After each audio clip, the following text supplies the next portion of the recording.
It's the 22nd day of May 2024.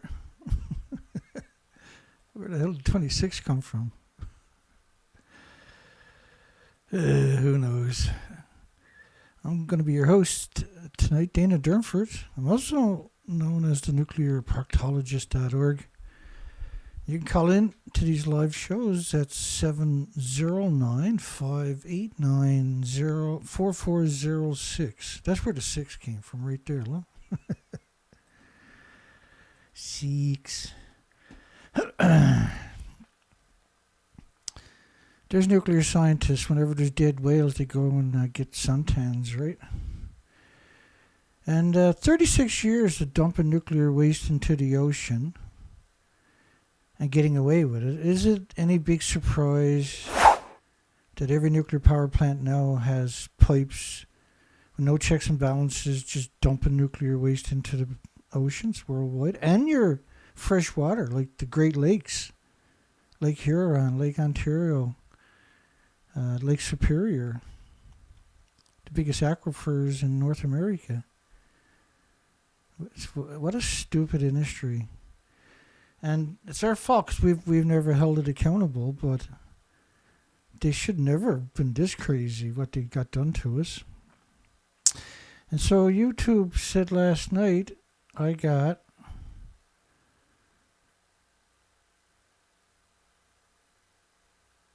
I don't even know what the hell that is. That one right there, that's what we're looking for.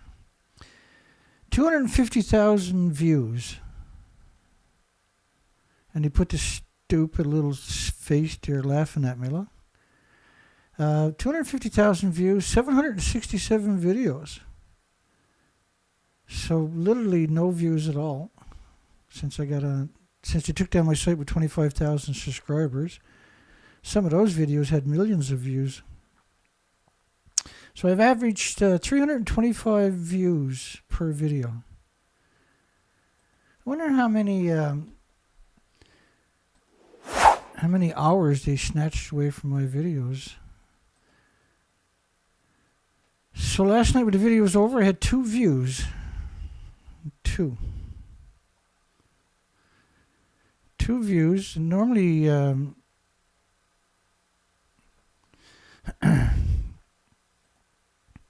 so I had 83 viewers. And I had 32 likes, but I only had sorry. We'll get there in a second. I only had 2 views when the stream was over. But anybody else, if they had 85 views, when the stream was over, they had 75 views right away, right? They take that away from me. With 32 likes, 2 views when the video was over. Half an hour later, I had 9 views. I've been doing this show for over a decade, and this particular show for over a decade. 58 minutes in, I had 11 views. These numbers I've never seen before, by the way. How did everybody know not to come watch my video last night, I wonder? Yeah, 11 views and 33 likes. I think it had a lot to do with, we called out the Nuclear Energy Institute chief, Maria Koznick, and suggested she should apologize. We had a poll. Should she apologize for killing all the whales, the seals, the seabirds, the insects? Well, she's the chief, right? So if she shouldn't apologize, who should, right? You know what I mean? So after 1 hour, I had, it was over 1 hour, I had 25 views. I just want to show you how this played out over, because I want to make a point here. I had another thumb up. Never got no more views, though. At 6 hours in, I had 120 views and 39 likes. At 7 hours, 125 views. At 11 hours, 140 views. And it was still 1 hour, 51 minutes, and 42 seconds. So when my video hits 12 hours, the comments will show up, and my videos will typically get longer. But sometimes, like last night, they got shorter by 24 seconds. So they chopped out, at the end of 12 hours, 24 seconds. So that's why it's important to watch the video in the first 24 hours. Now, they could have chopped out a minute and put in 38 or 36 seconds of deep fake and scuttle another 24 seconds, right? Because we also believe they're putting software in the video at the 12-hour limit. And we don't see any other videos that this happens to, just my videos.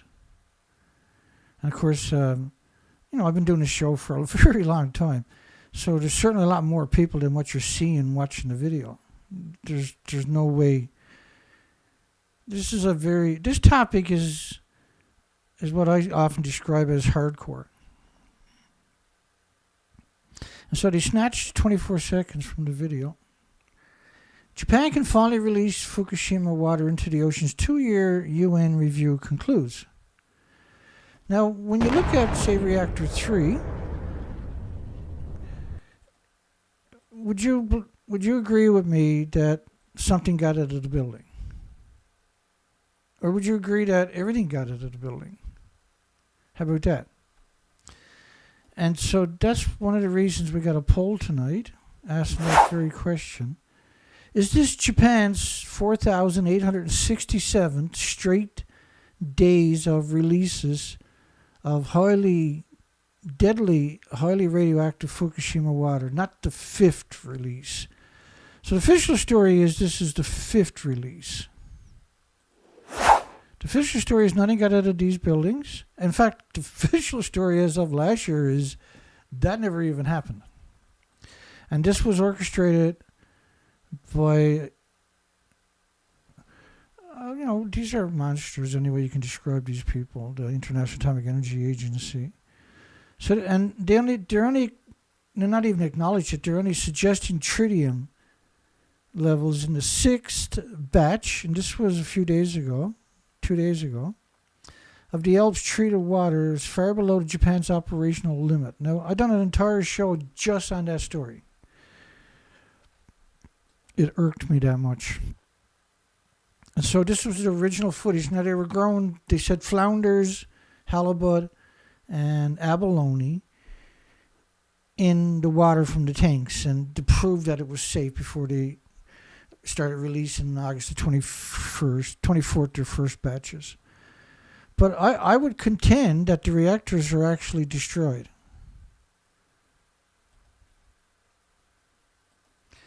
The reactors are actually destroyed. And that's important because this is life and death for all the species. So consider clicking around a little bit. It might not register, but amuse yourself. Okay, so we're going to jump in 3 clicks to continue last night's show because we only got through a quarter of the stories. And last night I thought today was Thursday. Today's only Wednesday.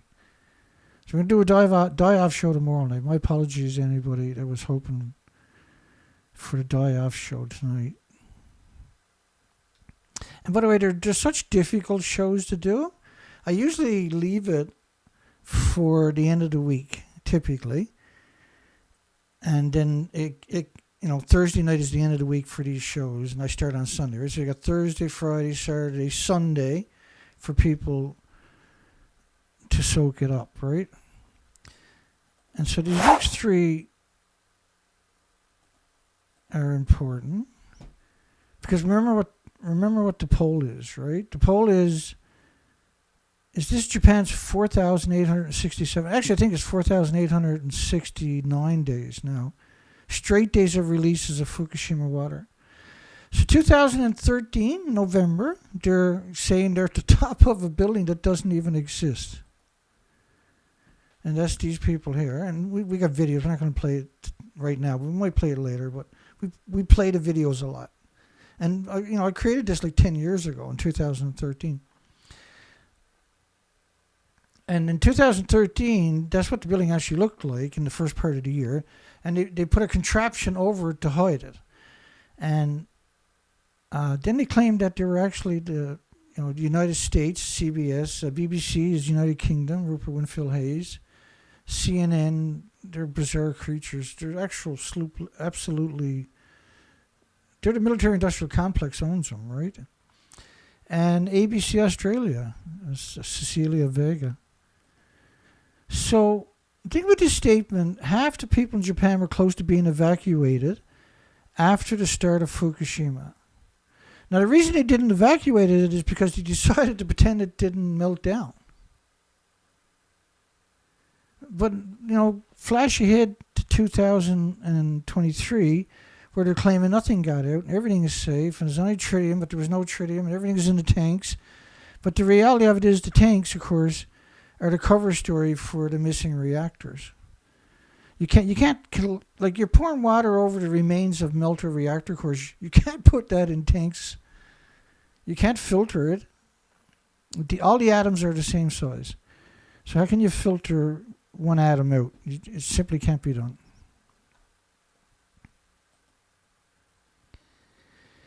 Canada's plutonium mishap in India was 50 years ago this week. Is history repeating itself now?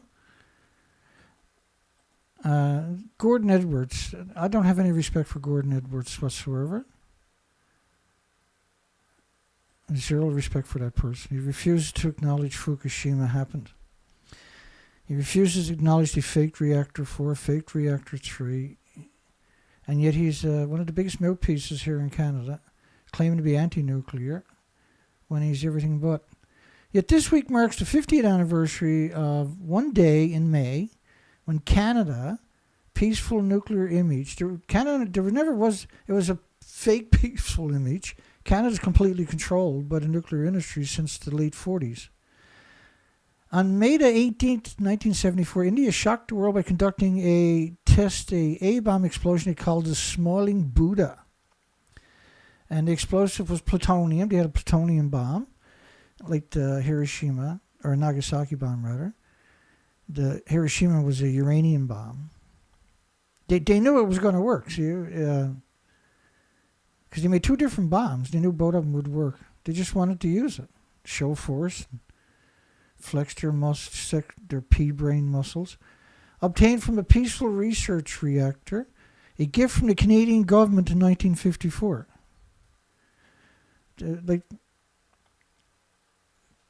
When you hear the word government, you're talking about a criminal enterprise that has co-opted a country's resources for 4 years for that particular administration. They claimed India's nuclear explosion traumatized Ottawa and shocked the world. And U.S. Secretary of State, disgusting parasite Henry Kissinger, publicly shamed Canada when he told the media that the Indian nuclear explosion occurred with material that was diverted not from an American reactor under American safeguards. There is no safeguards in any reactors, let alone American or Canadian.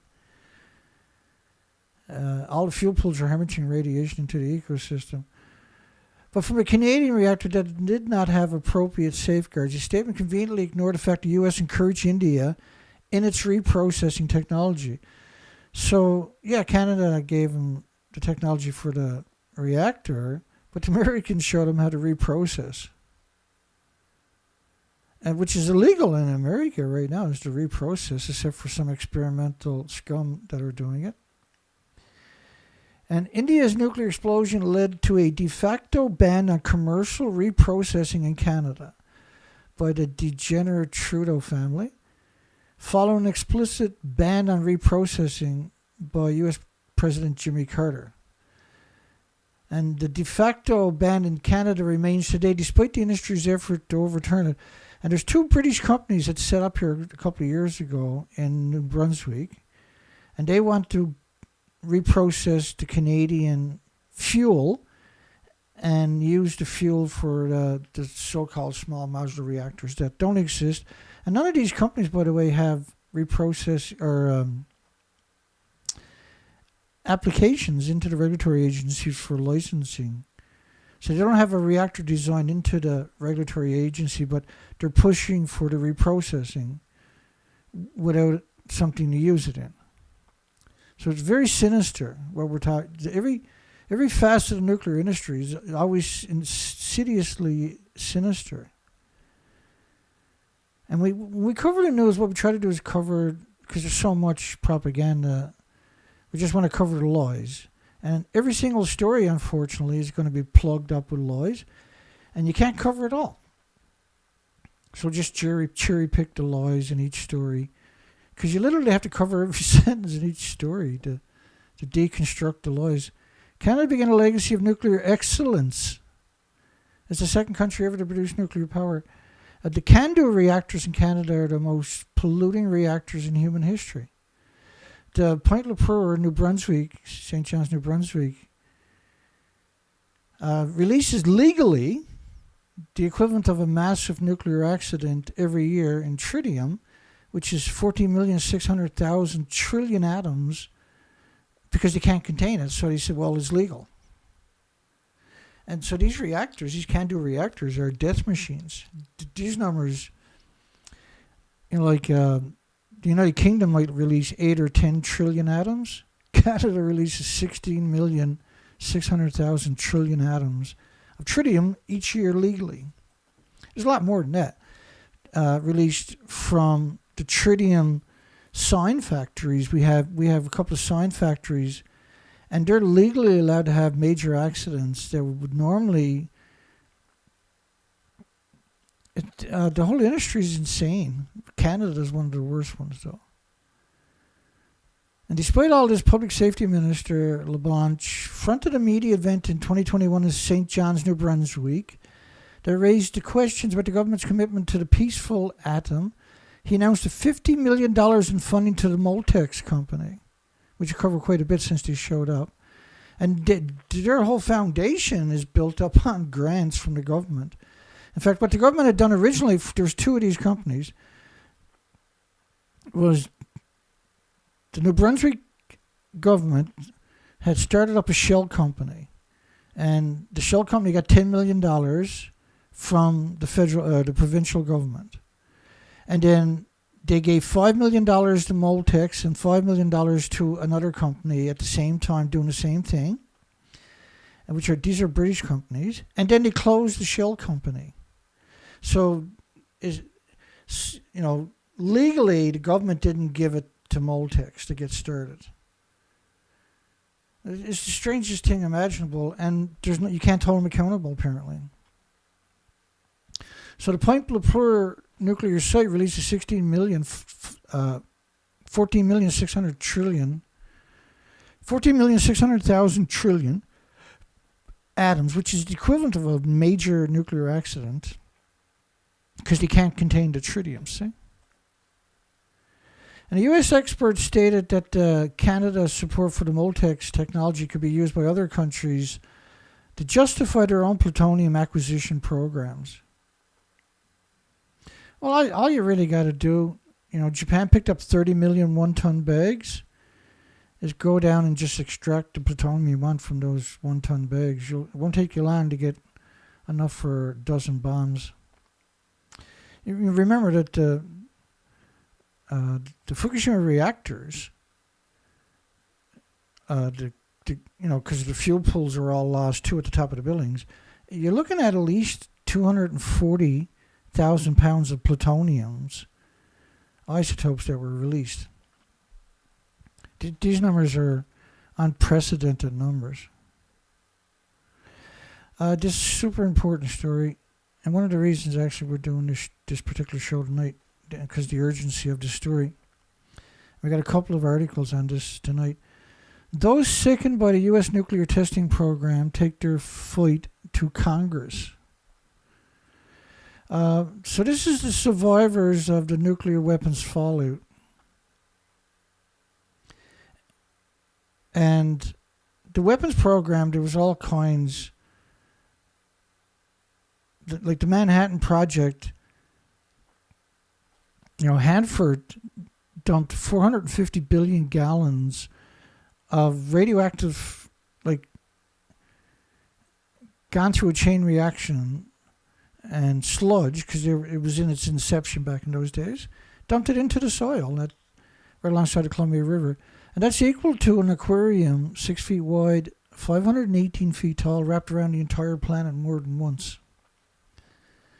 And that if you took a liter of it, or you took a glass of it, and you put it in a restaurant, everybody in that restaurant every 20 minutes would die from that exposure. So imagine a wall 518 feet tall, 6 feet wide, wrapped around the entire planet more than once of this stuff dumped into the ecosystem. And the industry likes to say, now this is high level waste we're talking about. The industry will say, oh, well, all the high level waste we got worldwide will fit into an Olympic sized swimming pool. And this is absolutely 100% propaganda. And it should be illegal, but it's not illegal, see, to poison you with radiation. Congress and parliaments and senates and diets don't have the authority to make it illegal. The nuclear industry is that powerful that the government can't make it illegal because they were corrupted too, right?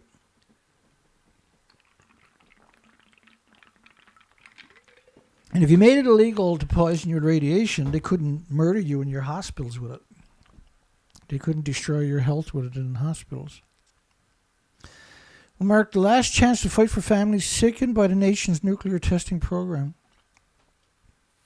This is an old model. Between 1951 and 1962, the nuclear testing never stopped at that. But we know these models are not accurate now, right? Because we have the luxury of hindsight. And so just a single nuclear meltdown, for instance, the plume covers the planet in about 19 days. So when you look at these models, they don't add up to the significant releases we're talking about.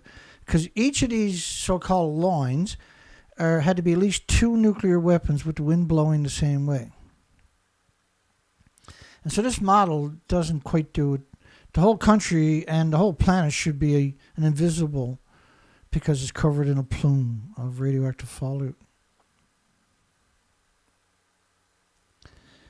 Billy managed Johnny 24 advocates in Capitol Hill this week to fight for the Radiation Exposure Compensation Act, or RECA. The 30-year-old federal program set to expire on June the 7th. This is the 22nd of May. So 2 weeks' time. Removing a lifeline for the so-called atomic veterans, downwinders, and more. So if you're anywhere on planet Earth, you're a downwinder. The word downwinder was created to misrepresent nuclear fallout. Oh, well, no, you're upwind. What are you talking about? Have you ever seen a snowstorm only blow one direction and not cover nothing else? Like, it doesn't work that way, right? You can't, like, the downwind, it drives me nuts that the media uses that word. It's the whole planet is covered in the plumes within a couple of weeks. Within 30 days for sure, right? So, was it 31 days in this month? So 9 days, 16 days to go. My family's dying. We're all getting cancer left and right. But it's not just cancer. There's heart, liver, lung, respiratory, pituitary, thyroid, adrenaline. And when you screw up your thyroid, when you get it in your bones, you're mutating your stem cells. If you got it in your thyroid, you got it in your bones. If it's in your thyroid, then you're making radioactive hormones. And so the health issues, every range of disease you can configure is going to be manifested. A complicated history with a new spotlight. Since its enactment in 1990, they provided lump sum payments of up to $75,000 to the atomic veterans and others sickened by the nuclear testing program, which is everybody on the planet. And in all, the Justice Department program has dispersed $2.7 billion in payments to 40,000 recipients, which is roughly $67,000 each. Now, what's interesting is that if you worked at Hanford Nuclear Disease Factory site, which is 585 square miles, for an 8-hour shift, you're entitled to a pension, health care, and a payment bigger than this. But if you live right alongside the nuclear testing, you're not entitled to anything. You're only entitled if you live quite a long ways away. Because if they go into the close communities, everybody got sick, and they don't want that in the statistics, right? So they sold them out, which is the most heartless thing imaginable, isn't it? It's proof again the industry has no right to exist. And at least another half a dozen relatives are suffering from thyroid-related illnesses, because they only recognize thyroid and they only recognize certain cancers. But the problem is, you compromise your immune system, you're more susceptible to pathogens and viruses that were normally harmless and innocuous and benign. But you also, your immune system is completely compromised immediately because you're producing so much white blood cells to attack the radiation that sequesters in your body. And it'll do that for the rest of your life. Eventually, it'll build a tumor around the isotope, because it doesn't have an autoimmune trigger to deal with it, to fix it. You can't fix it. All you can do is attack you with white blood cells for the rest of your life. And so the effects are immediate and permanent. And then the more you bioaccumulate, the more you get in your body, the more white blood cells you have to produce all day for the rest of your life. So, like, today I cut my tip of my fingers, sliced it 4 different times. Brutal. And tonight I tried to pick up the guitar, not thinking, right? Because I was rewiring. I got videos and pictures coming up at the end of the show. I was rewiring. Well, we had to do all new wiring on the new trailer. And I had to tear all the old wire off the truck and rewire the truck's wires for the trailers, which I did. It was some nightmare. I'll show you that disaster. We got her done though, so that's pretty cool. I'm happy now. Just got to put I got rained out at around 4:30 this evening, and I got soaking wet before I gave it up. You know how stupid I am, right? It's raining, and I was like, no, I can finish up here, right? And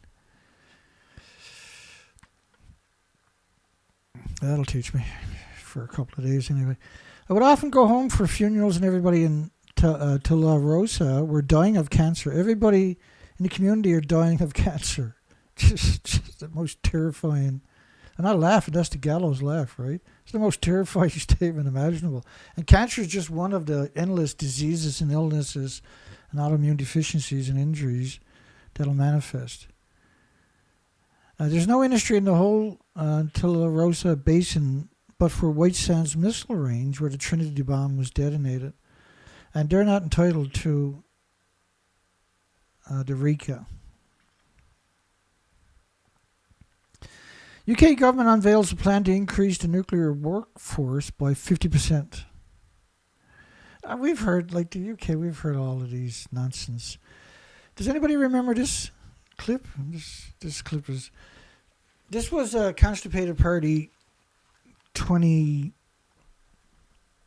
Was this last year or the year before? I think this was Conference of Party 27 that they had in the United Kingdom. This is the nuclear SARS. But I want to end by quoting the world's most famous nuclear power plant worker, Homer Simpson. TV's Homer Simpson, you know the guy I'm talking, yellow bloke, right? Homer Simpson liked to say that he was on a mission for fission. And colleagues, so are we. Thank you very much.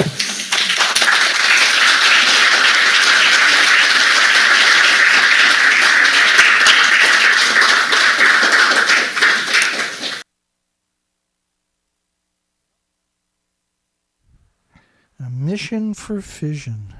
And so are we. Ha ha! I'm surprised you didn't do a Mickey Mouse. How the frig can the nuclear czar quote Homer Simpson? Is that Constipated Party 27, Conference of Party 27, or the Nuclear Energy Forum? But this was at the Conference of Party or at the same time, I can't remember. That's pretty humiliating, though, you gotta admit, isn't it? United Kingdom unveiled a roadmap for development. They unveil a new roadmap all the time for nuclear. None of it ever comes to fruition. Developing a skilled workforce for its nuclear energy sector, which is most of their plants, except for 2 of them, are going to close in the next couple of years, which aims to increase the industry's available workforce by 50%. Now, they won't even, they don't build their own reactors. They can't pay for their own reactors. They got France, the taxpayers have to pay for the British reactors. Try to wrap your mind around that statement. And they're going to increase the industry's available workforce by 50%, including recruiting 40,000 new jobs by 2030. I don't see it, right? Right, currently they got 11,000 people at Hinkley Point. Now, of course, you can't see it helping Britain be carbon-free is what it says on the banner, which is the most ludicrous suggestion that this is not resource. This is the most resource-intensive construction in Britain's history, period, bar nothing. And they got the arrogance, the incredible hubris, to suggest that it's carbon-free. And, what's wrong with carbon? Without carbon, plants don't exist, we don't exist, trees can't exist.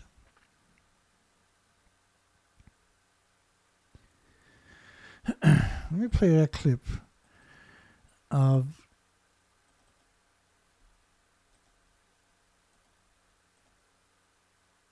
here we go. Now, when I do this clip, one thing I noticed was I have to adjust the volume. So I'm going to start it, go adjust the volume, and then I'm going to stop it, then we're going to start it again. Thank you, Mr. Chairman. Just bear with me. Panelists, let me just go right down the line real fast. What % of our atmosphere is CO2? I might have screwed that up. Hang on. No, that's okay. So let's start that again. I'll shut up and get out of the way. I'm going to put this over my microphone so I don't forget to turn it back on.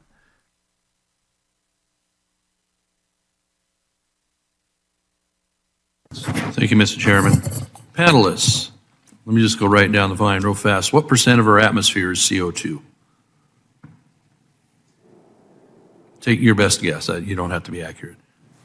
All down the line. Repeat that question.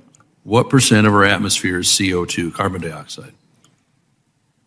Wild guess. It's okay. I'll bite 5%. 5? I'll just follow you then.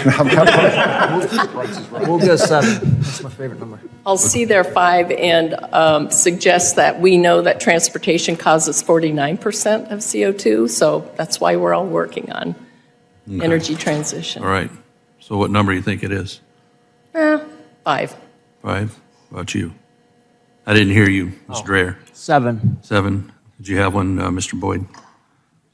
So we got a 5, 7, This price is right. 8. I'm going to get the high end.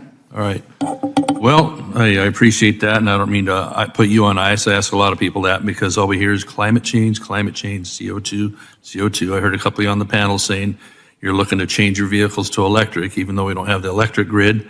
And me as a farmer, I wouldn't be real happy about running out and replacing $300,000, $500,000, $1 million pieces of equipment because someone wants it to be electric. The answer is 0.04%. Not 1%, not 0.5%. It's 0.04%, and it's gone up from 0.03 over the last couple decades. This is what we're being all contorted into doing, is this tiny change in CO2. If we get below 0.02, plant life starts dying off. So it's so, if we go any lower than we are, plants will stop growing. But helping Britain remain carbon-free. And the idea is you just keep repeating the propaganda and don't let anybody else have a narrative. You just keep... And so when they're questioned, you end up with answers like that. And they're like, well, we're in charge of it. We don't know. We're in charge of it, but we don't know. It's just like, oh, my God. So if you hired a mechanic, for instance, you had a garage, you hired a mechanic. if you got a garage and you hire a mechanic, and these are all the mechanics, and so you do your they're there for 8 years, and so anyway, you pay them top wages for 8 years. You got travel expenses. They're allowed to do this, allowed to do that. They burn money constantly. But none of them knows anything about an engine or a car or a truck or anything else. They can't even fix a lawnmower. And so when you ask them, they're like, well, I don't know nothing about it. And they're like, but you're a mechanic. Well, yeah. Because it doesn't make any sense, right? How can you have that job? Because like she said, well, that's our job.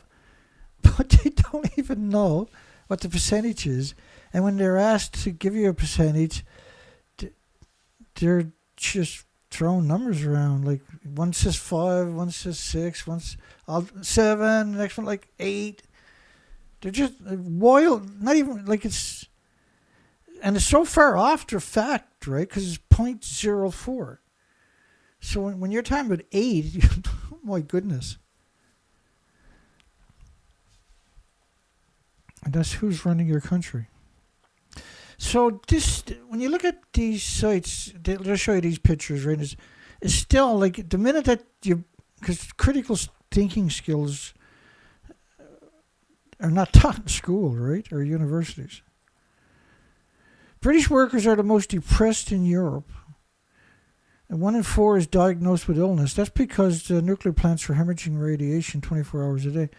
Earlier this year, the UK government announced the biggest expansion of nuclear power for 70 years, with a nuclear roadmap setting out how the country will quadruple nuclear power generation to 24 gigawatts by 2050, from 5.8 gigawatts today. Now, about 4 gigawatts is going to go offline in the next couple of years. And this is the only one that they're actually EDF. Now, EDF is typically going to come in 12 years, 14 years late. It's more about looting the country, I'm thinking, right? And so when you look at this carbon-free site that doesn't use any resources apparently whatsoever, try wrapping your mind around how much power it takes to do what they're doing there. Because everything there is resource intensive, right? And all the metal, all the pipes, all the steel, all the cement, all the wiring, all the copper, all the insulation, everything has to be triple inspected and has to be the best of the best. And so it's like even at this view, it's very difficult to appreciate how big this site actually is. So when you look at a little facet of the site, you still can't identify anything because it's so big it gets lost in this scope, right? Which is that, see that spot over there, that circle over there, that's it right there. And it's massive. That is massive. But on the scope of the site, it's lost. And so this site, in order to do what they're doing, it needs 2 dedicated gas, oil, or coal plants. And they're dedicated to build a site for who knows how long it's going to take. It's EDF after all, right? And then the amount of money they're spending is just, it never stops rising. It's like 4 times over budget already. And then it's going to be at least 12, 14 years behind schedule. And there's going to be a fixed price on the electricity producers, which are going to be outrageous compared to the rest of the country. It's insane. And enough cement, So when you look at how much material they put into each little section, you're going to need a gas, oil, and coal plant to build a site, dedicated. You're going to need another one, the same plants to run it, the same plants to decommission it. Because like to decommission the site, cause people don't see this when the site is being decommissioned. They see, the site. But you got to decommission all of this site, and 90% of it is radioactive. Now, we covered a story last night where the British have decided 98% of the nuclear waste they're going to recycle it. Up to now, 96% of it goes into a nuclear dump. Now they decide they're not going to do that no more. They're going to recycle it. I covered the story last night. It's mind blowing that that's even conceivable. So when you look at this site, and they call it carbon free because those big banners you've seen, right, is suggesting that it's carbon free. Hinkley Point helping Britain become net zero, I think it is actually, isn't it? Which is a paper written by Miles Allen, who got a cushy job now at Cambridge. And that paper, because carbon was a public relation firm by BP Oil, and to blame you for their oil tanker destroying a huge ecosystem because you needed oil, so it was your fault. Not them, because they got in the business to supply it. They didn't mind all the profits, but when they had an accident, it's your fault. And then that was used to bludgeon us, the so-called carbon-free now. And then James Hansen on climate change, a 50-minute presentation, 1989. That has been weaponized against humanity. And global warming. These four things, right? And I can show you those papers. I can show you those studies, and I'm not going to do it tonight. And I have many times, right? And I don't really think anybody else has ever showed people that, right? Where they came from, who wrote them, and how insignificant they were. And then all of a sudden they were weaponized by United Nations, which is a military-industrial complex. So when you look at all this site, this is a city. When it's finished, even right now, this is 11,000 people, which is bigger than a town, for instance, right? And 11,000 people that are getting enormous wages, enormous benefits, using the most expensive material, all the precious metals, all the resources. And then the industry, because no dissenting voices are allowed, will try to describe it as carbon-free and net zero and everything else. And because it's done everywhere in the nuclear industry, they all came out at the one time with these connotations.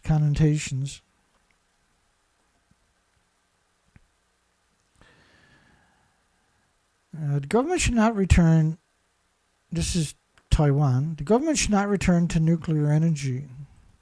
And I said, I put the word activist. You can't be a person, you have to be an activist, right? Nuclear power plants must retire as scheduled. Did you see the earthquakes they had earlier this year in Taiwan? It's like, oh my goodness. Whether the new government led by the president-elect would tap into nuclear energy, because each administration can scrap whatever the previous administration was doing, see? Like South Korea just done when the federal prosecutor became the president of the country. They became pro-nuclear all of a sudden. The previous administration was just phasing it out. And Scottish government is looking at trying to do the same thing, right? The next administration, if they get in, they're going nuclear, they said. They don't give a shit. They're going nuclear. Would tap into nuclear energy to address the power shortage problem after taking office on Monday next week has been closely monitored by the activists. So the new government would tap into nuclear energy to address the power shortage problems. It's a perfect country, by the way, for geothermal, right? Nuclear is the coward thing to do, isn't it? The chairman of the contract electronic makers said last week that non-nuclear renewable energy would not be sufficient for the world to reach net zero emissions by 2050. So you got a chairman of a company is now dictating how a country energy policies should go. This is madness. And this kind of corruption is very dangerous to the health and to the species too, right? Taiwan is a high-risk zone for natural disasters, earthquakes, tsunamis, extreme weathers, more likely to occur than other countries. And aside from costs needed to shore up the safety of these facilities against natural disasters, have we taken into account the cost of handling nuclear waste? Well, what Taiwan done with nuclear waste was they sent They went out to Orchard Island where they shoved all the natives or forced them all to go, and asked them could he build a canning factory for tuna and salmon and crab and stuff like that. And he said, well, give everybody in your communities a stipend, a paycheck each month. You don't have to do nothing. And just let us build a canning factory on your island. And the natives were like, well, yeah, sure, of course. Let's do it. And so it wasn't a canning factory, it was a nuclear waste dump. And so about 5 years later, the natives were kind of figuring it out. And within a few years, they had figured out, wait a second, this is not a canning factory, this is a nuclear waste dump. It's a level of evil that we see in the nuclear industry constantly. That's the frightening part of it. The industry, it'll tell you any lie, and so when the natives protested, he said, you signed a contract for 99 years with the ability to renew it for us. The problem with nuclear waste is splitting atoms. Everything is vented. So these are disease factories of the worst magnitude imaginable because there's nothing on the planet that has an autoimmune trigger to defend against it. So everybody that gets infected by this biological weapon and contaminated by this biological weapon will get sick. And it will cost them dearly as the years go by, or even sooner. Taiwan Environmental Protection Unit chairman said the government would have to spend a huge sum overseeing the treatment of nuclear waste. Every time I hear the word environmental protection units, because we've covered them so much, these are revolting parasites every single time. The waste would need to be stored for 110,000 years before the radiation would drop to a safe level. Like plutonium is not going to be safe for 240,000 years. The curium is not going to be safe for those are 2.4 million years. And you need lead shielding 20 times thicker than you do for plutonium, for goodness sakes, which is named after the devil, right? If problems occur during the process, it could cause cancer and other illnesses. I mean, they always use the word cancer as if, there's heart, liver, lung, respiratory, pituitary problems. There's thyroid, adrenaline, skeletal radiation. There's the first studies they do after nuclear accident are autism and Down syndrome. What does that tell us?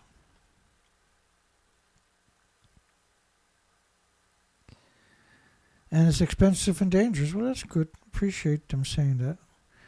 Citizens Association Public Policy Executive Director said supporters of nuclear energy should first explain what they would do with the nuclear waste and their evacuation plans for people living within 20 kilometers of a nuclear plant. Well, if you have an accident, you want to evacuate out to at least 150 miles, not kilometers, but 150 miles. And then make plans to keep going further because radiation doesn't respect the border. And the wind will carry it quicker sometimes than your car can drive because your car got to take all these winding loops, but the wind can bring it straight. And when you get to where you're going, it's a nuclear wasteland. Forever. Nuclear is forever, see? But the problem with it is once you take the fuel out of the reactor core the first time, you put it in a fuel pool where it's going to sit for 20, 30 years. And you do that every 14 months. And so the fuel is splitting atoms. So now you got a disease factory after the first 14 months. But unless it's a Kando reactor, which is a disease factory immediately, because it can't contain the tritium, for instance.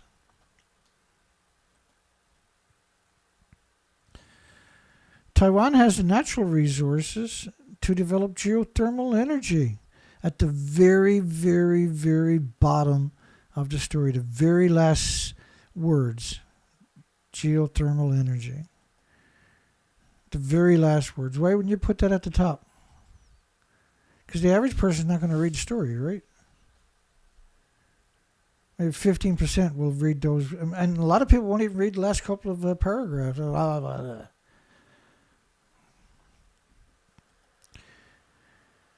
Nuclear waste to be buried 650 feet under the English countryside. Britain, I'm only laughing because Britain is insane. This is Britain, obviously. A new pit, this is the right word for it, not a deep geological repository, but a pit, will ease pressure on the 17 nuclear waste disposal plants. 17 nuclear waste disposal plants. You know, Fukushima had built 21 incinerators in Fukushima Prefecture to burn radioactive waste. And they don't know how to decommission them because they're so radioactive. The largest of which is the Sellafield site, Crumbia. Surrounded by farms, right up to the site. And these are massive sites. They got over 1,000 buildings on this site, for instance.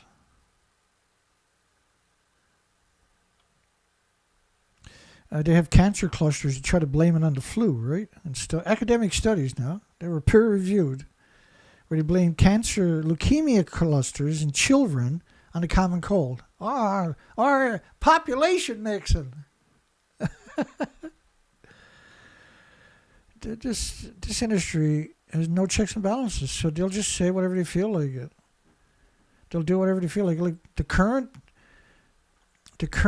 nuclear waste down there, the government is recycling 98% of the nuclear waste because they don't want to fill up the repository too quick, they said. The new thinking, see? Well, there's no check, no one to stop them. Nuclear industry probably still laughs every morning when they wake up about this, right? They're getting their cup of coffee and they're still laughing, giggling. This is crazy. We got away with it. Swats of nuclear, and when is the world? You better get your act together on this planet. This is not a game. You might think that this is not going to affect you. You are sadly mistaken. This affects every species and every human. There is no way you're escaping it. And they know it. And they're counting on it. You're going to be too sick to fight with them. That's what they're counting on. And so they surround these places with farms specifically for that purpose, to make you too sick to worry about them. Swats of nuclear waste is said to be buried in the English countryside after ministers agreed to dig a 650-foot pit. That's pretty cool, though. At least they didn't call it a deep geological repository like the other scums do. At least they call it what it was, a pit. Starting this decade. Or next decade, or a decade. We'll get there.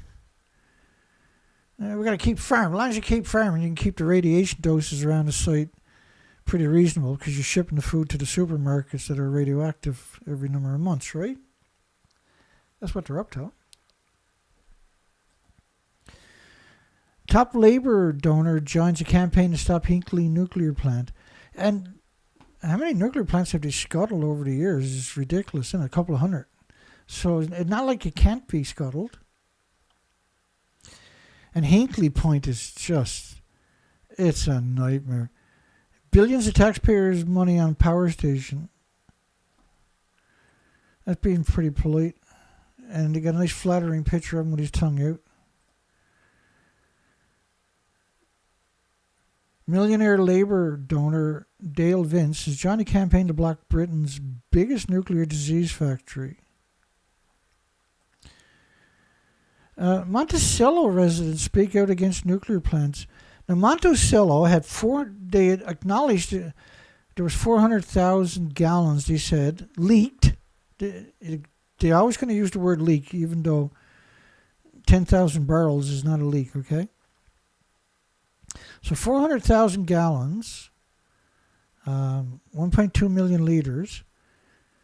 Try drinking 1.2 million liters and call it a leak of tritium. And so they said it got out of a pipe that has tritium in it. But there is no such thing as a pipe on a nuclear plant that carries tritium. There simply is no pipes on a nuclear... And these are high-pressure lines. They had to shut it down, the plant. So it was a high-level waste leak, not a leak, but a...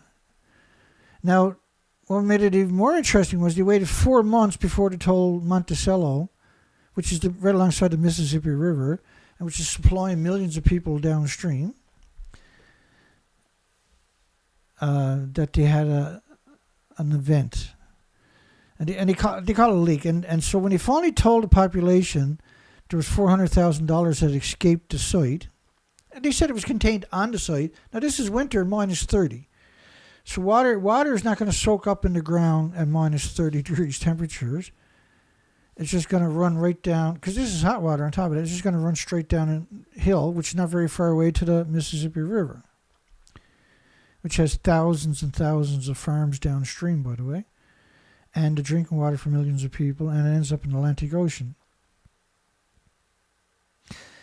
And so Monticello, because the industry, when it finally came out and told them that 4 months later, oh, by the way, 4 months ago, we had a serious event here. And so when they finally come out and told the story, they had, the public relation firms were all set up. They had places for people to go to get the information. They had presentations set up. And so when they walked in the door, they hit him with tritium, tritium, tritium, tritium, tritium, tritium, have a nice day. Don't forget your pamphlets, give them to your kids.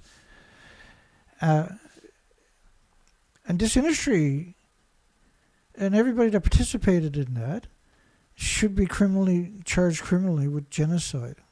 This is genocide, what we're talking about. And the media, of course, is disgusting. And CBS is one of the worst imaginable. But the people say, well, we don't trust Monticello, the nuclear plant. And because they all understand, right, something happened, but they don't have the knowledge. The knowledge has always been denied. And so when you hear about and that's it there. So that's the Mississippi River, right? Everything is frozen.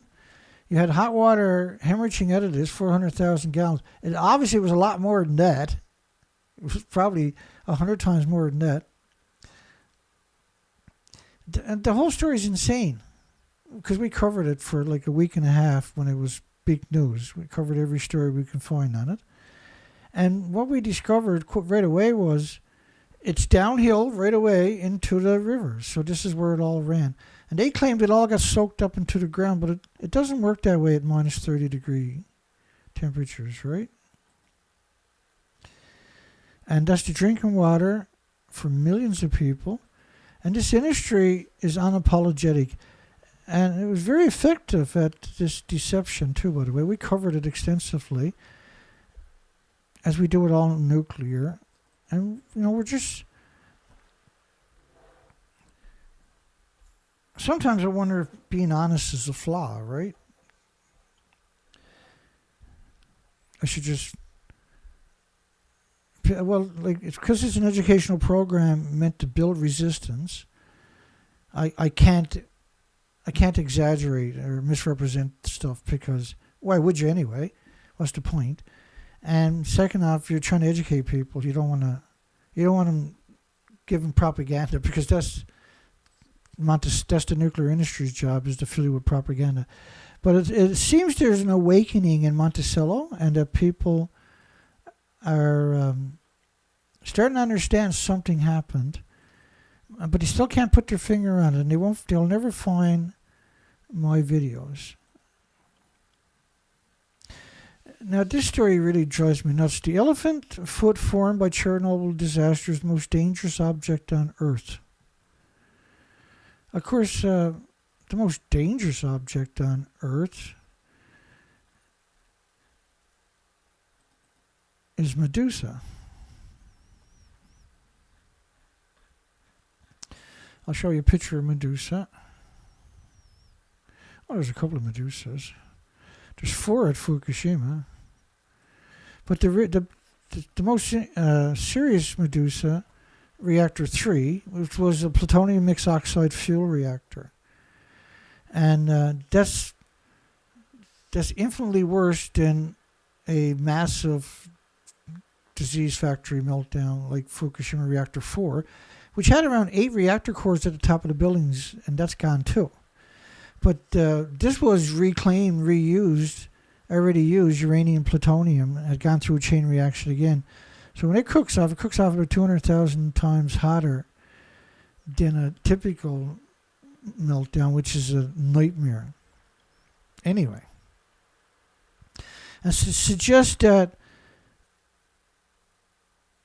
Chernobyl is the worst thing in the world, but it gets worse, right? Get a load of what's coming up. Imagine an object can kill you for just being close to it for a few minutes. And what if I told you such an object is not just imagination, but it actually exists in reality? and has aptly been called the most dangerous object on Earth, dubbed the elephant's foot. But the most dangerous object on Earth is located in the ruins of Chernobyl plant in modern-day Ukraine. So they're saying that's the elephant foot, but this picture right here, they claim is, they actually used his name here somewhere. So this object can kill you in just being there for a couple of minutes. They got a picture with somebody in front of it. But that's simply not real, right? And so they say one of the few people who ever gotten close to the elephant's foot is Kazakh national called Arthur Kornagig,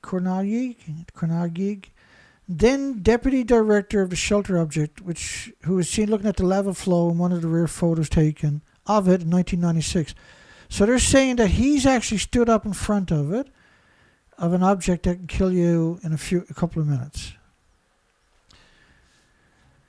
And of course, this is not a real picture. That's 100% fake picture. And to suggest that this is 200 tons is again, this is insanity. And to suggest that it's, now this is terrible, don't get me wrong, but it's irrelevant when on the scale of Fukushima. Okay, so just hang on. I'll show you how easy it is to do what they're doing there. It's really easy to do what they're doing.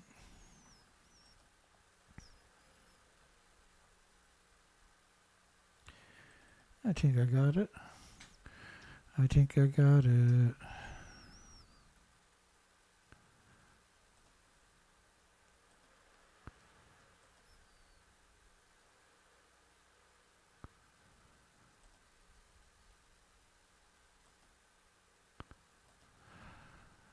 There we go. Now, Chernobyl was brutal, don't get me wrong. So this picture showed up a lot, different stories. But this is the original footage. And so what they done was, they took this footage, they darkened it like that. And then here's Dana. Ha! Here I am at Chernobyl elephant foot. Look at me. And so it's not hard to take the original footage, darken it, and pretend that you're there. In fact, I put two of us in the same video. Look, we're both there at the nuclear meltdown. Right, so it's not hard to fake it. But if you compare Chernobyl to Fukushima,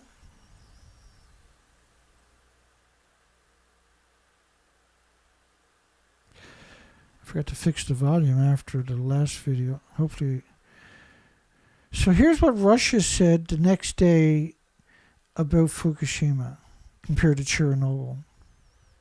Fact that the reactor in Japan is 100 times more powerful than the one in Chernobyl. And so yeah, Fukushima is 100 times more powerful than Chernobyl. So when they tell you it's the most dangerous object on Earth, and they refuse to acknowledge the fact that these are the most dangerous objects, these are pure uranium, pure plutonium. Chernobyl was graphite.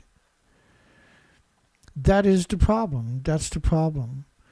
Pretending, because that's the original footage. And so Japan begins 4,867th day of release of Fukushima treated radioactive water. Come on, Dana, you changed the number. So it's supposed to be the 5th release, right? But that infuriated me to suggest that nothing got out of these buildings that melted. And there's 8 fuel pools. Each fuel pool had around 8 reactor cores. Each reactor core is equal to 100 Chernobyls. Because it's pure uranium, pure plutonium, right? TEPCO said it detected 29 Becquerel's atoms of radioactive tritium per liter of seawater. And this is infuriating whenever I hear that. So just hang on. Let me see if I can set this right. Let me try to sort this out. Let me show you other headlines that you don't want to acknowledge anymore. I'm pretty sure I can find a couple. Yeah, when you go into the time machine, then you really start noticing terrifying stuff. Hang on.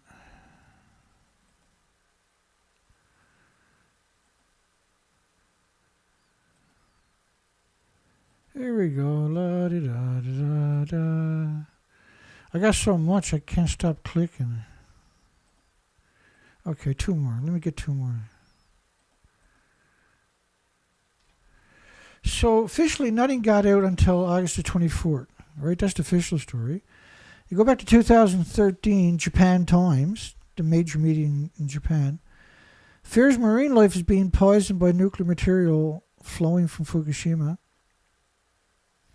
Experts warn of a festering radioactive source contaminating the food chain. How about this one from December 20th, 2012? Study, impact strength of cesium-137 on the west coast as high as 4%. These numbers, you should run away from the coastline immediately when you see numbers like this. The Times, lethal threat from Fukushima, highly radioactive water flowing into the Pacific Ocean is a threat to life. No, nothing got out. It's around 25 becquerels of tritium, Dana.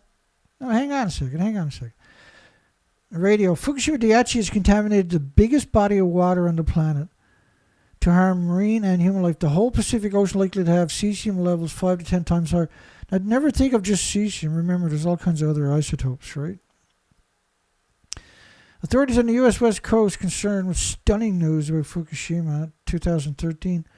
Radioactive water is pouring out every day. In Kyoto, the same media that told you there was only 25 becquerels of tritium, this is the same media. Radioactive water reached 3,200 kilometers each to Fukushima 6 months ago, 2012. Up to 93 billion atoms a day may be still leaking to the Pacific Fukushima. No, Dana, no, it's just tritium. And nothing got out until August 24, 2023. Dana, stop lying. Fukushima ocean plume hit Canada 6 months ago, preceded prediction by several years.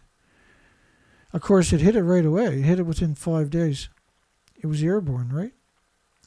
Here's the international degenerate experts predict the radioactive cesium would carry across the Pacific to the west coast of Canada and U.S. in 1 or 2 years.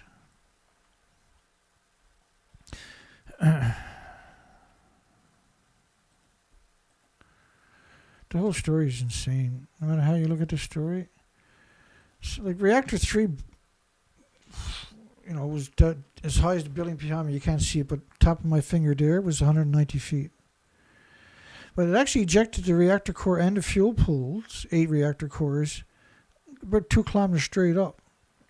And if you watch the video, you'll see it falling back down. This is the most frightening, because it's plutonium mixed oxide fuel you're talking about. The plume model on April 7, 2011 is 26 days. It covers the entire planet. Oh, yeah, but it'll only get here in 2 years, because they don't want to talk about the airborne, they only want to talk about the ocean, what's flowing into the ocean. But no matter which way you look at it, here's Kyoto, the same media that told you only 25, right? This is the same media a couple days ago. They said 29 atoms per liter of tritium. But if you move ahead, they say the highest levels of Fukushima contamination in plankton are already east of Hawaii. And so media has no right to exist, does it? Like the ones that lie to us. Everybody should sue them. Fukushima radioactive plume will continue to hit the shores of the U.S. and Canada for decades. It's impossible to remove the molten core for hundreds of years, if ever.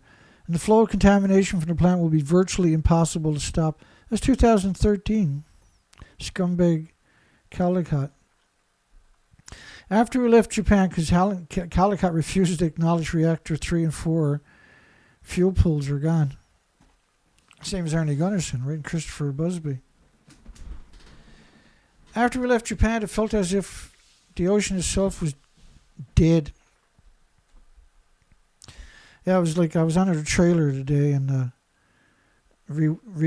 putting stringing new wires, right? And then you had to do the zip ties and all the other stuff. And I got bit on my leg about 7-8 times. Right by the ankle? Man. So what I usually do with it is I'll spray it with peroxide. That'll get rid of the stinging. And then you can hit it with some ointment and that, right? No longer saw turtles, dolphins, sharks, or birds. They got one whale with a big tumor on its head. Now this sailor is not your typical sailor. He does ocean racing for decades, and they're doing like $10 million sailboats. And that's why one of the things he loved about it was, you get into these doldrums where there's no wind for a few days, but the wildlife is just inconceivable. It was just paradise. And he was traumatized. 3,000 miles, there was nothing alive. He was actually traumatized. He had done the story actually went viral, right? Water and nuclear fuel coming up off the ocean floor of Fukushima. They actually cemented the whole harbor, the floor, because some of the fuel assemblies, when they got ejected out of the buildings, landed out in front. And so for them to suggest that nothing got out until August the 24th of last year, which was the International Atomic Energy Agency and all the media that had previously told you all of this stuff, now came out and said nothing got out. That's the biggest cover-up in human history is what we're talking about. And the most dangerous story conceivable.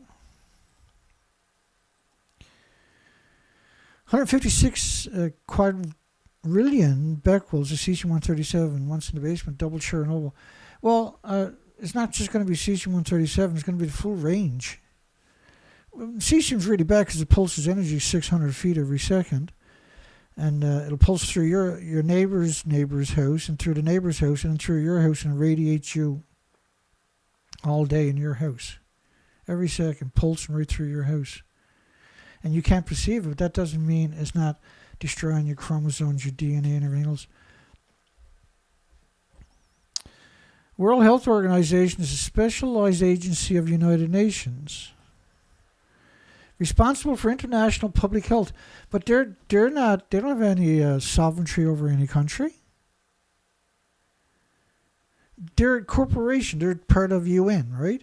They're just another subsidy. I can say if I created a company and call it UN, and then I create other companies, I call them World Health Organization and the World Tourist Organization, the World Water Organization, the World Trade Organization. This is what they've done, right?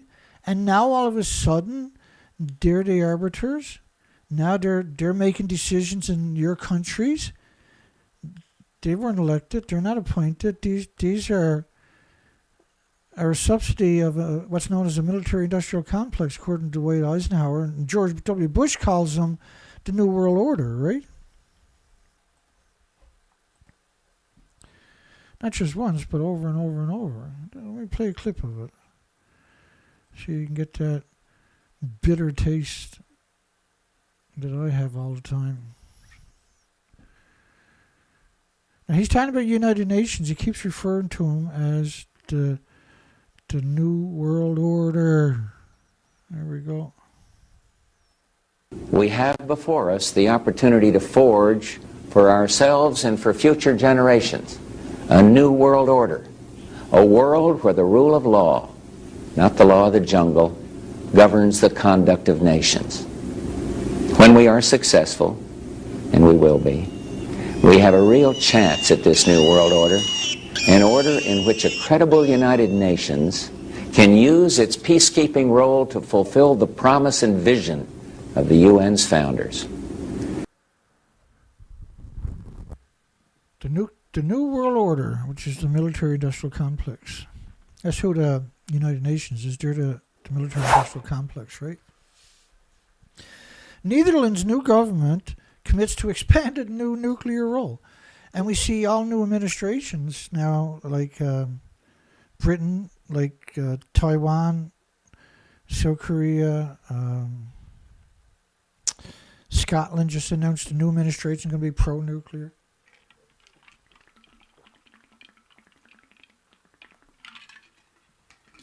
My apologies for guzzling. I had a little bit of salt today. And the best salt to get is Celtic salt. And Celtic salt has around 96 minerals, whereas your typical table salt might have 2 minerals. So Celtic salt has got all the minerals actually that your body would need. So it's if you're going to do salt, that's one of the minerals you would want to use. The incoming right-wing Dutch government, there's the right wing, the left wing, the extreme, the Pol Pot, the Mao, will back plans for construction of 4 new large reactors in the Netherlands, will triple the amount of government funds earmarked by the Dutch from 4.5 billion to 14 billion. Like, if who's going to build it? If EDF is going to build it, they're not going to build it a single one for 14 billion. Or even close to it. And it's going to be 12 years behind schedule, if at all. But this is what I mean, right? The industry is very busy taking your governments. And that's how it got to where it now has destroyed humanity and the 8 million species, is because people are very complacent. A Japanese nuclear energy think tank condemns nuclear contaminated water release. And this just infuriates me, where he's going to talk about tritium, wait for it. Nuclear contaminated water, blah, blah, blah, blah, blah, blah, blah, blah, blah. Oop, hang on, I'll get there. Tritium itself is a radioactive substance. And so they're a think tank, but their job is to confuse you, right? Nuclear energy think tank. So if they're a think tank, how could they not know that this happened? They're a nuclear energy think tank, and they're talking about tritium. So they're not who they say they are they? Right? The industry needs 1,000 of these little think tanks to exist, and then call on them and use them as proof, see? But the reality of it is, this actually happened. I know that might seem incredible to some people that's just coming on board, but this actually happened. And to suggest that tritium is tritium is always your concern, don't get me wrong, right? Everything is tritiated right now, unfortunately, worldwide, because of 80 years of the anthropogenic man-made releases. So very, very dishonest people. These are a nuclear energy think tank. If you're a nuclear energy think tank and you don't know this exists, I think you should have to do 1,000 years in jail. I think they should find life extension to keep you alive and put you in a little cube with no windows, no doors, and lock you in there for 1,000 fucking years. Excuse the language. Oh yeah, the British government, man. They are the worst, aren't they? When it comes to nuclear, the British are just leaps and bounds ahead of everybody. When it comes to being evil, always look to British nuclear industry first. If you want to see how evil the nuclear industry can become, look at the British. Pension funds need compelling returns. They've been doing this for years, though, trying to swindle, and they put people in positions of the pension funds, by the way, so that they can actually just go ahead and use the money to fund the nuclear. This is crazy stuff. And the nuclear, again, look, always surrounded by farms. Total coincidence, of course. Pension funds need compelling returns. Like, why would you surround a nuclear plant with farms? Why would you build a farm in prime farmland, or a nuclear plant in prime farmland? Because you know the fuel pools are going to be splitting atoms on a... Like if you could see nuclear coming out of fuel pools, you're driving down the road and you see and you know a little bit about nuclear, and you look ahead and you see the nuclear plant and you see the plumes coming out of there because you can't see it, right? You can't perceive it. But just imagine if you could, if it was like a snowstorm. You would turn around and drive. You would break every law. You run friggin' red lights and everything else, trying to get 1,000 miles away from that plume. And the fact is, let's just say, for instance, that the emissions from the fuel pool were visible. It would be a snowstorm, and you wouldn't be able to see. The plume would be so thick you physically wouldn't be able to see. Because the older plants are full of fuel reactor cores, and so they're releasing insidious amounts of radiation into the ecosystem. The government hopes large pension funds will invest in Sizewell C project in Suffolk. Well, because France can't afford to keep paying for Britain's nuclear nightmares. So imagine wanting to steal the pension funds. That's the nuclear industry. Right? They're the worst humans conceivable. Oh, let's take the pension funds and use it on stupid nuclear.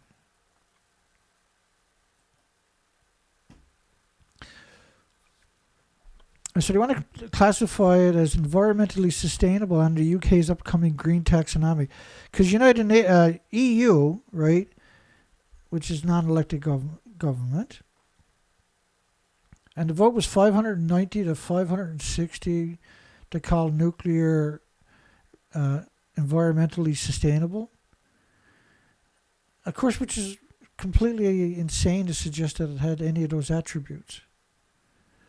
But that's what their job is, to be insane, see? Middle-class Americans face alarming retirement savings shortfall as a silver tsunami looms. The savings shortfall, well, no, you got the government out there stealing the pensions to throw it at nuclear disease factories.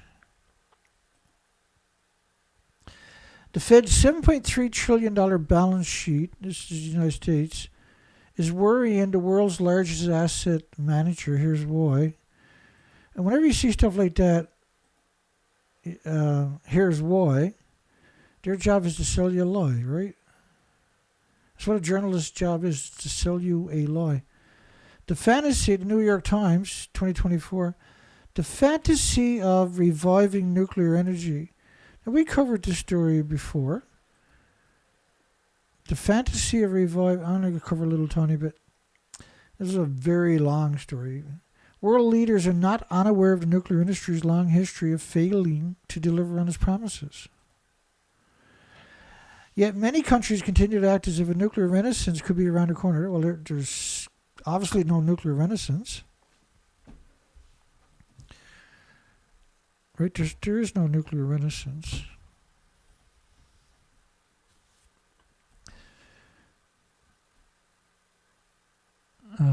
Bear with me.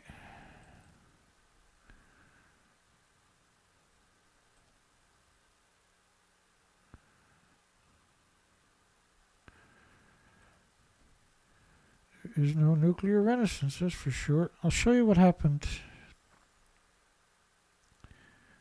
Here we go.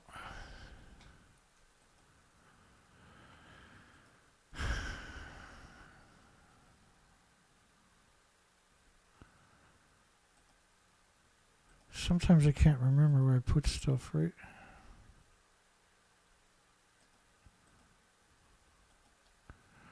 Yeah, I done it again for some reason.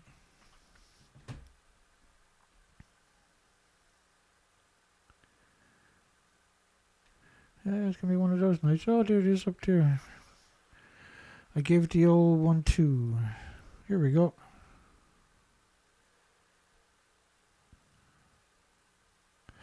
Well, currently there's 407 reactors.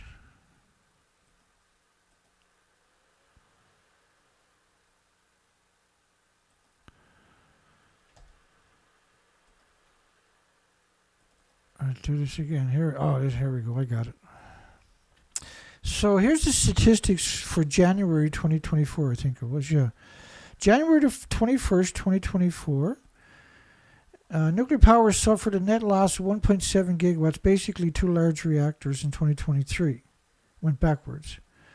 Renewables was 507 gigawatts, which is equal to over 600 large nuclear reactors, animosity equivalent in renewables, in a 12-month period came online.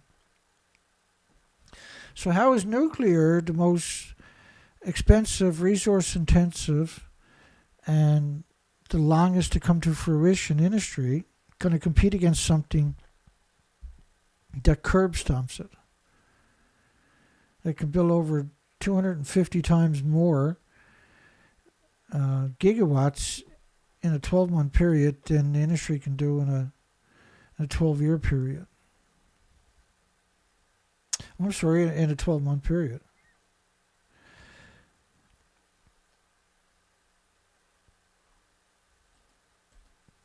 Okay, and so the total nuclear is 407 reactors with a total capacity of 365 gigawatts worldwide in 2023.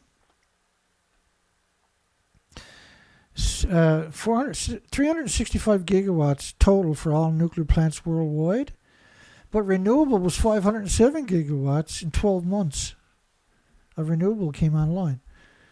So there was infinitely more renewable came online than the total capacity of nuclear after 80 years. There is no nuclear renaissance, right, for sure. And the reality today in most markets is the reality of a slow and steady decline in nuclear. And at the United Nations Climate Conference in Dubai in December, the Biden administration persuaded 24 countries to pledge to triple their nuclear energy capacity by 2050. Again, like John Kerry, the Biden administration climate envoy at the time said, but we know because the science and reality of facts and evidence tells us you can't get to net zero by 2050 without some nuclear. But what are you talking about with some nuclear? There was 507 gigawatts last year of renewables in 12 months. Why is nuclear even in a conversation, see? Global nuclear power faces unprecedented challenges. Global nuclear industry is in dire straits as production hits its lowest in history. 1 dead, 3 injured in an Arkansas nuclear site accident.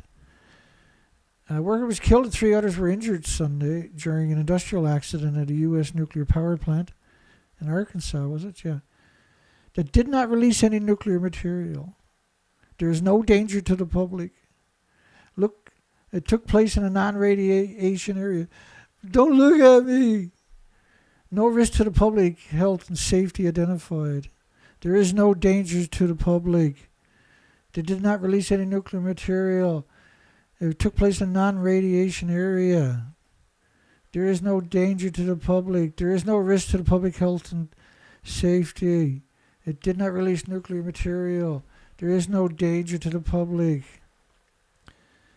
This is just typical panic before they can assess the accident. Like when they have an accident, nuclear earthquake around nuclear plants, headline after headline comes out within 6 minutes saying there's no radiation releases from the nearby nuclear power stations.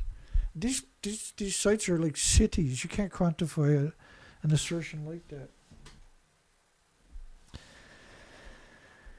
Politicians on both sides of the aisle push support for RECA, Radiation Compensation Act, right? There's a bipartisan push to get the Radiation Exposure Compensation Reauthorization Act on the House floor.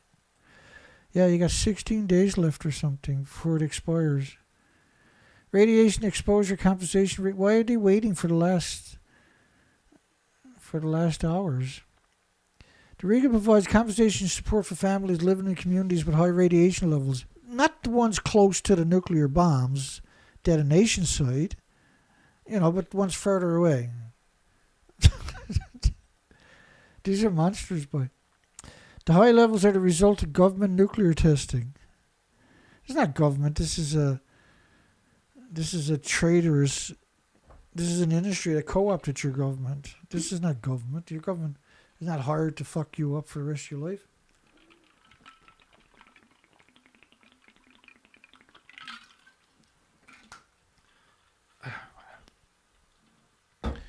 It's the equivalent of having an employee. The employee goes out and buys chemical weapons, and when you show up at work every day, he tries to spray you with it.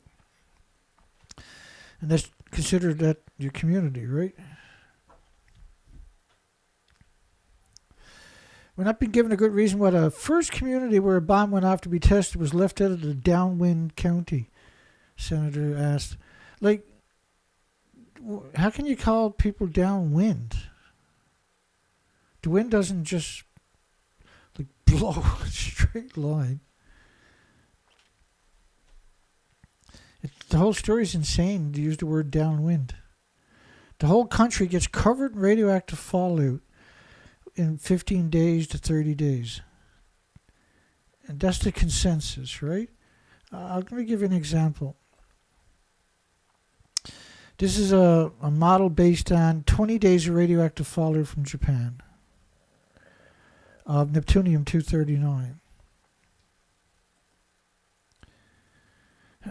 This is a model of cesium-137 coming up, and that's based on 16 days of radioactive fallout.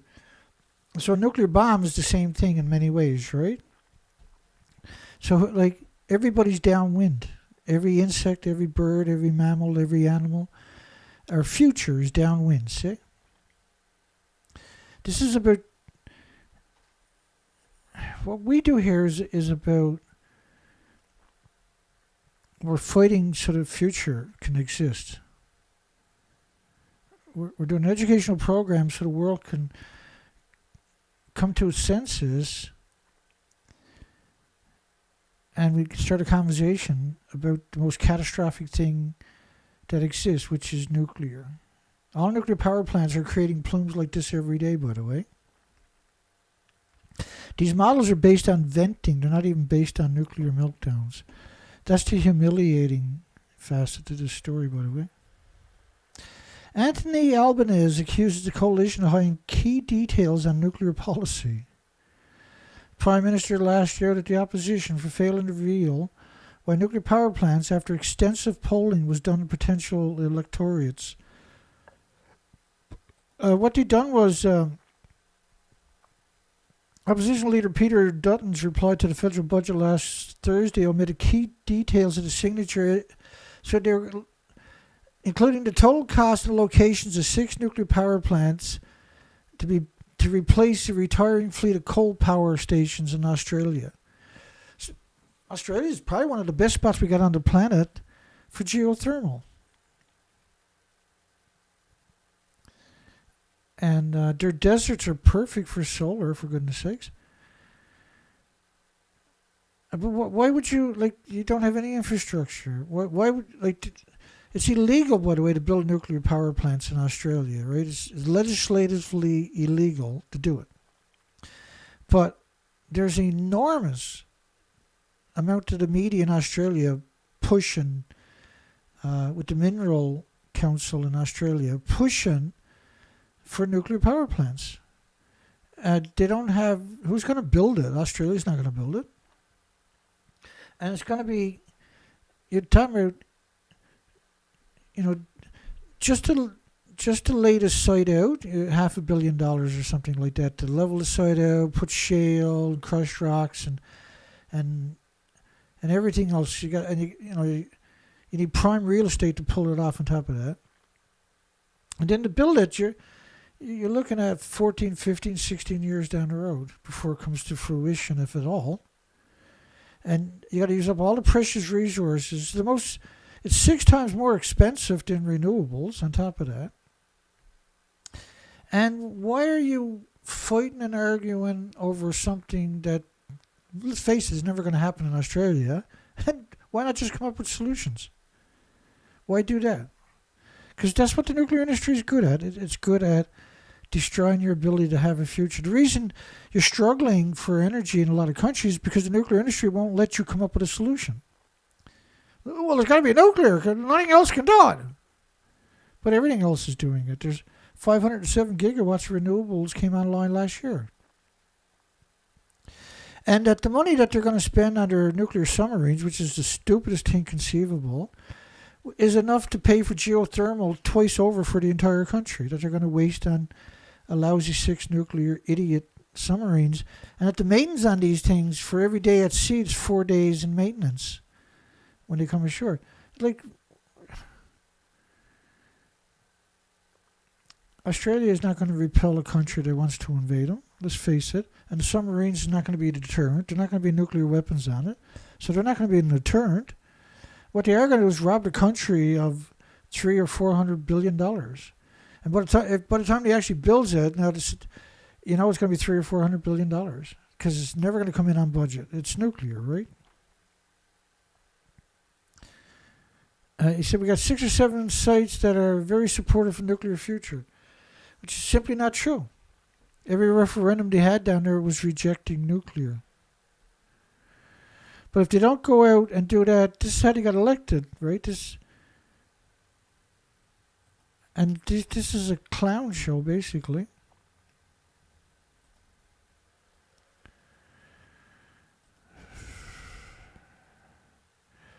GM debuts vehicle-to-home charger can supply power to your houses for weeks.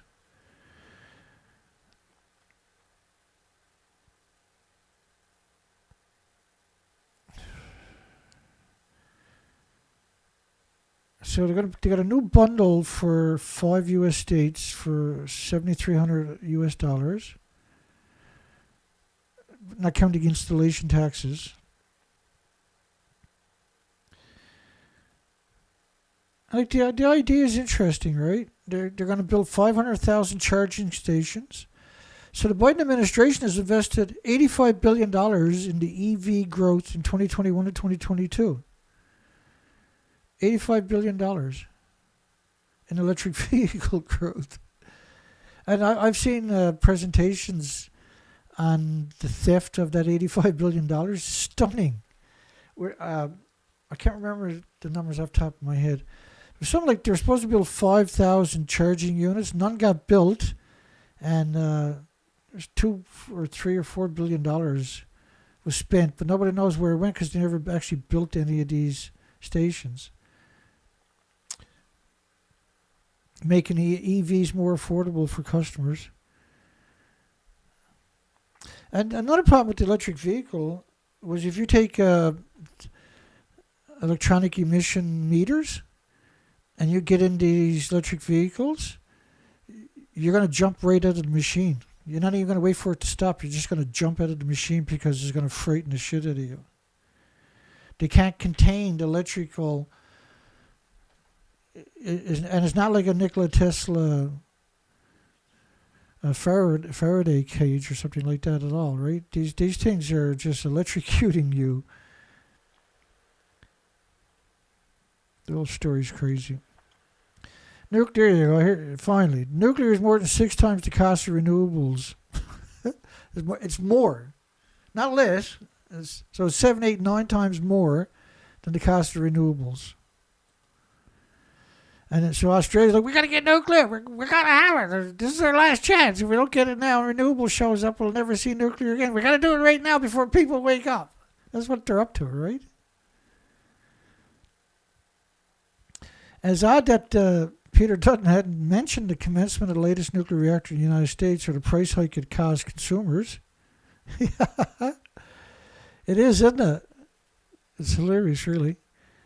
For one thing, 2 nuclear reactors in the United States just cost $35 billion plus to construct. They're 14 years behind completion. They said 7. There's actually 14 years, I believe. Around $20 billion over budget for 2. The final cost made them the most expensive nuclear power plants built in history. And they were only completed because Trump provided $12 billion in loans. And Westinghouse went bankrupt, for goodness sakes.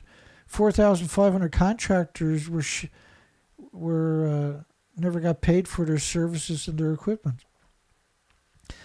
And no nuclear reactors are under construction in the United States currently. And American electric utilities learned that the vol delays, cost overruns, regulatory problems, massive lift in power costs for consumers. They've shelved plans for 24 other reactors proposed between 2007 and 2009. So before Fukushima, 24 reactors were cancelled in the decade before it, right? And the much vaunted NuScale small modular reactors, which it was actually going to cost $20 billion for half a gigawatt. So a single gigawatt of small modular reactors would have been around $40 billion plus dollars. And they weren't trying to build a reactor. This was a money grab, right, from taxpayers. And NuScale, of course, was the insiders, had broken off from Los Alamos National Laboratory at MIT, started up NuScale 18 years ago. And so they've been raking in billions from the government. The government has gave them every ability to come up with a reactor, and they still couldn't do it. They couldn't even get a full application into the Regulatory Commission. And they were supposed to be, they were supposed to be the coming out party for small modular reactors. They didn't even buy land.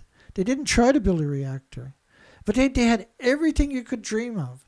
They had everything given to them. And all they done was, and they were tormenting me for quite a while. And there was this one guy, obviously he was very high up in the company. A couple of years ago he used to call me. It was summertime, and he was calling me every 4 or 5 days. And he was pretending he was an investor. He wanted to help do the research, right? But it slowly came out at the end of it, and then one day he finally called me up and he made fun of me. But he was telling me he had 26 cars. Now he worked for NuScale. He was an executive or a CEO or something at NuScale, and he seen me as a flaw and he wanted to pick the wings off me, basically. But he doesn't realize I've been down this road so many times. I knows how it works, and it was really interesting to see how far he was going to take it. And he had 26 classic cars, very expensive cars and classic cars. That's where the money went. They had no intentions of building a reactor. And so these people, they just see a money grab, and that's what it's all about to them, right? Dutton's nuclear push is a dumb idea and decades too late. Don't make economic sense. It don't make energy sense. It doesn't make political sense. It's about theft, right? The coalition is hoodwinking Australia about nuclear energy. One expert wonders whether he can do basic sums. This was a Durico storm they just had down in Texas. And this is due to radiation. Let me explain it to you before I play the video. So, think of this. This is an invisible snowstorm. Let's think of it as a snowstorm. This is 20 days after the nuclear meltdown. So you have a plume. So imagine a plume that covers the planet in about 20 days, but it never stops coming out of a snowstorm. And the snow never melts. The snow never goes away. It never stops snowing, and does that for millions and millions and millions of years. Now, instead of being snow, let's call it radiation. It's invisible, but if you could see, it would look like a snowstorm covering the entire planet forever. And it pulses energy almost at the speed of light every second for millions of years. That actually is what the global warming is. And it dries out, it kills the bacteria, the fungus in your forests, and so they don't soak up water anymore.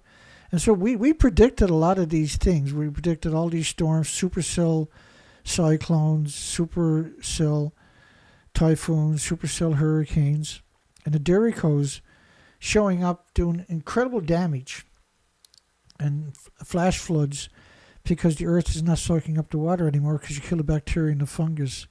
And we've seen these studies from Chernobyl way back in the day, and we've seen Fukushima was such a big pulse event. And now we see it coming to fruition, right? And remember, we've done 6 years. Now, we've done a lot more in that research. We haven't stopped. And we're about to launch a new research. The boat will go on the trailer tomorrow. But let's, before we move, because then I'm going to get into pictures from the day. I'm going to get into pictures from the day. And so we had a great day today. We got through everything today. So let's play this. Wild storms swept through Texas on May 16th, and the city of Houston was hard hit. At least 2 high-rises in the downtown area suffered broken windows, and the streets were such a mess that the mayor told people to stay home Friday. The violent weather also flooded streets and knocked down trees and power lines. Trees are uprooted. 4 people are reported to have been killed by the storm, with at least 2 of the deaths Those are massive trees. resulting from falling trees. Holy crap. You're telling us to take shelter. The storm was even powerful enough to make it rain inside the covered Minute Maid Park Stadium ahead of a Houston Astros game. Nearly 1 million homes and businesses were without power Thursday night from fierce winds that reached 160 kilometers an hour, which the mayor said were the equivalent of Hurricane Ike that hit Texas in 2008. Yeah, that was an unbelievable storm, and that's certainly, it was way worse than what they're telling you. Okay, so I'll come back in the video. So today, it was a lot of work. Holy shit, it was a lot of work to get a lousy couple of lights on a trailer. And it's a lot of work because you got to do it right. You can do it fairly quick, just screw around. But history has showed me that's a big mistake. You'll cause problems too by doing it. And so that's the first light. And I had to reinforce the fenders just because I didn't trust them 100%. And so there's all kinds. You got to drill out everything. You got to solder everything. The list goes on and on and on. And we can handle just about every challenge now that we come across. Okay, let's play this video. Holy la di da. So you can see the nightmare. It's an actual nightmare. So we're using these, the heat gun. And I got them all. This one's set up on this side. We got our ground wire on. It's not the best job in the world, but I'll figure something to make it a bit more stable because you can see it'll rock. It's got a little bit of I can't find a piece to match this to weld on, so maybe I'll find it later. But I'll find a piece. I'll take it off. I'll weld a piece on it. I'll drill a hole and put the other bolt in there. But I want to get out and start research, right? I want to put the boat on today, hopefully. So now I got 2. Put the heat on this and the heat on that, and there's solder in the middle. And that's where boat ends come in and meet. And that should be a complete seal. All that'll shrink, and then the solder will connect it. We'll try that. Yeah, they're great, eh? Okay, they're soldered up. When they cool off, I'll strap everything out of the way. And you can see the madness of just trying to put a set of lights on. It's madness, right? It's madness. But anyway, as far as I can tell, everything is good to go. I'm going to hook that up to the battery right now and give it a try. Alright, so we got the trailer's wired up. I hooked it up to a battery. We got our lights are all working. And this came off the truck. Oops. So that's why my lights were screwing up, I guess. I'm going to rewire everything. We'll take that off, clean it all up. That's the ground. Reconnect everything. Connect the backup camera. Well, I got to take the backup camera, hook it up to a battery, see if I screwed that up.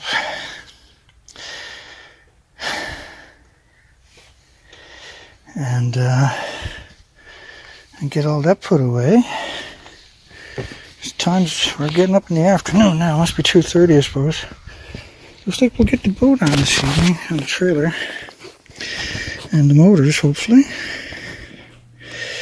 I think we're almost in business. I'm afraid to say that out loud. I'm going to put some wheel chocks under the tires and make sure I got the right wires. With this fantastic voltmeter. That thing is fantastic. Yeah, I love that, man. That thing is awesome. I absolutely love it. It was the best thing I could have done. Yeah, no kidding. When you think about all the issues I have, that's going to be the saving grace right there, isn't it? Yeah, I love that thing. And we got a good deal on it, right? We got it on sale. And I was hesitant because we had other things we needed to pick up. And but I got so much equipment, right? We got a big operation. And so I was at that because you're at all those wires back there. I had to strip off everything. I had to fix everything that was already destroyed back there. Then rewire everything. So it was 4:30. I still wasn't finished, and it started to rain on me, and I still wouldn't go indoors because the lights were hanging off the back of it. And so by the time I sealed it up and put the lights back in it, I was soaking wet when I got in the house. And it was a little after 4:30. So I said, okay, well, because the boat is in the back of the shed, I got to pull the quad out, I got to pull the trailer out of the shed. I got to get the boat on the trailer, bring it out. I got to hook it up to the truck. I got to pull everything ahead with that trailer that I just showed you. It's a lot of work. And then I got to bring out the two motors, hook the two motors up, get the gas tanks. I'll do that tomorrow morning. I'm excited. I'm unbelievably excited about that. And because we're ready to roll now. I got everything wired up. That took 4.5, 5 hours or something today to wire up both of them. The whole plan is to do it right, and then it doesn't come back and haunt you over and over and over. And so I'm really grateful to have this up and running. And James Lucid donated another $260 last night. My goodness, thank goodness, and my goodness, of course. What can I say, really? It's a very humbling thing. But this operation has to keep moving forward. And we got no choice. I got no choice. Because I'm not giving up. I'm not going away. I got no choice but to do whatever it takes to keep this operation moving forward and educating the population. So we're going to close the poll down. Is this Japan's 4,867th, give or take a few days, straight days of radiation releases of Fukushima's deadly, highly radioactive water, not its fifth release? And we got an overwhelming 38%. Somebody accidentally said no. Why would somebody say no? I forgive you. It happens sometimes. A little excited, and you want to go clicking, and again, yeah, big shout out for James Lucid. Thank you, James, my friend. My goodness. But we're up and running. Yeah, it took a couple of weeks, took a freaking fortune, but we're up and running. And still not summer here, right? We're the last part of Canada to get summer. Our summer generally doesn't start until around the middle of July, and it'll last all the way up until late October. And so the weather has changed, though. Now it's a little bit warmer every day. It's what they call Capeland weather right now, where you get a lot of fog a lot of cloud, and a lot of moisture, a lot of rain. And the salmon will come in and lay their eggs on the beaches. They'll follow that scent from the rain washing the scent out into the ocean to their original spawning grounds, right? But there's not many left. All the humpback whales that are trying to feed on them typically are emaciated. And we're good to go, believe it or not. I actually find it hard to believe myself. Tomorrow I want to put the Zodiac on it and put the motors on it and get the jerry can out and pumps. I mean, I got to take the boat, get it in the water, and get the motors to start. And hopefully we'll get that accomplished tomorrow. We'll have footage tomorrow of something. That's for sure.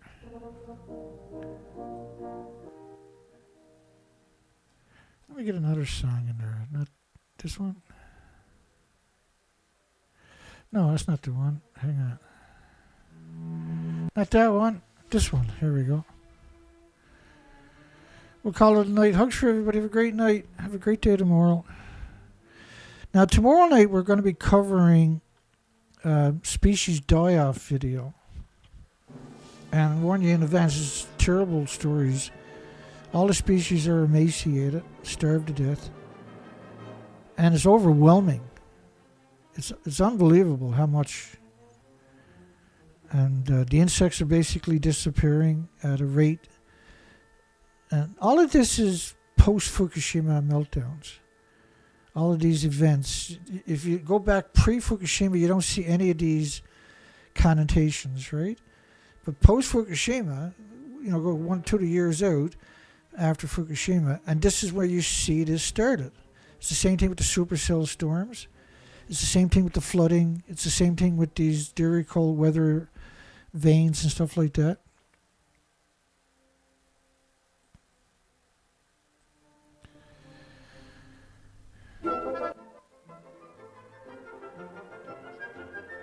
And I'm just wondering why the volume is so low in this song. Well, it don't matter. We'll see everybody tomorrow night. We're almost at the 2-hour mark, right? If you make it this far, don't forget to give us a thumbs up if you're watching this later. And try taking screen captures of my video. When the video is over, go to the home page, take a screen capture, and come back in 14 hours, or come back if you can in 10 hours, take another screen capture, and then come back after 12 hours after the video is posted, and see for yourself that my videos numbers will change at 12 hours, and that the comment section will show up. You'll see that too if you click on the video. But if you just use my home page, you'll start to realize the censorship against me is extraordinary, because nobody's ever come out and challenged this industry. And we do it spectacularly, if I do say so myself. We hit all the I's and we cross all the T's. And this is not a game. This is life and death. Have a wonderful night. Have a wonderful day tomorrow morning. See everybody tomorrow night. I'll